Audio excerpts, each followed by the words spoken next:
इलुगानो सिनायजाबो दायो आं दोङो मेहेर आरोना बयबो सिनायखायो खुलुमबाय रायजो राजा नोंथांमोनखौ सोरबा सोरबा सिनाया जिखुनु एसे सिनायो आरो सोरबा सोरबा सिनायो सोरबा सोरबा सिनाया जिखुनु एसे सिनायो आरो ओमफ्राय दा ब्रादारा जोंनि दिखियाजुलियाव दंफैयो फंबायखौ दोनफैनानैहा जोंहा मेहेरजोंनो फैनानैहाय नै मुलि लांफैदोंमोन ने मुलि लांफैदोंमोन आरो दा माने सिलेन लादों फादारनि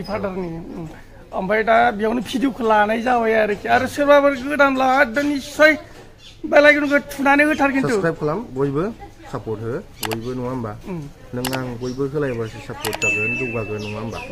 बिदिनो आरो थ' आंनिफ्राय थेंक इउ आंना एकदम मुदा मोजां नंथ्रा दासान्दि एकदम गाज्रिथार बिदिनो बायदिसिना जालाबाय थादों नालाय माथो खालामनो आरो फेमिलियावबो एसे दा नै लोमजादों आरो गोसोआनो बारा सान्थि गैया आरो अब्लाबो हानायखिनिखौ नाजायो मोजाङाव थानो दा नोंथांमोनाबो बयबो प्रे खालाम बाबानि थाखाय थाबनो मोजां जाथों आर'ज खालामना होदो आरोना जाहाथे थाबनो माने सुस्थ' जायो आरोना माने हामो बेबायदि आरोखि टाउनाव दङ आरोखि ना नैबेलाय नै आपेल फानदों ओरैहाय ओमफ्राय ओरैहाय थांब्ला दैमुजुलि मोनो बेबायदि आरोखि ना ओमफ्राय बुहुद गोबावनि उनाव आरोना आजि 6 माह 7 माहनि उनाव आरोना ओमफ्राय दायो नै थांगासिनो दङ आरोना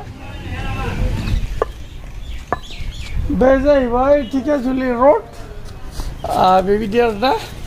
नै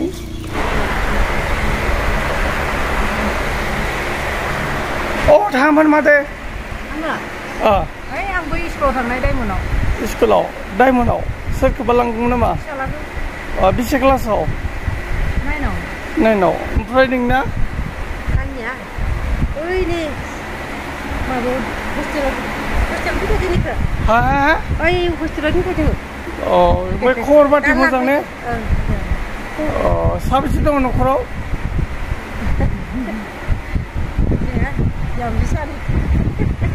फिसाला सानै ओमफ्राय नोंना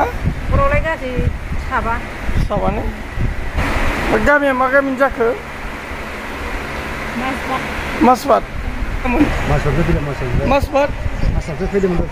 मासबादनिफ्राय फैदोंमोन ओमफ्राय बहा थाङोमोन बेयावनो ने हस्टेला अबे हस्टेल जाखो ओमफ्राय आदा खबर सबर मारै मोजां ने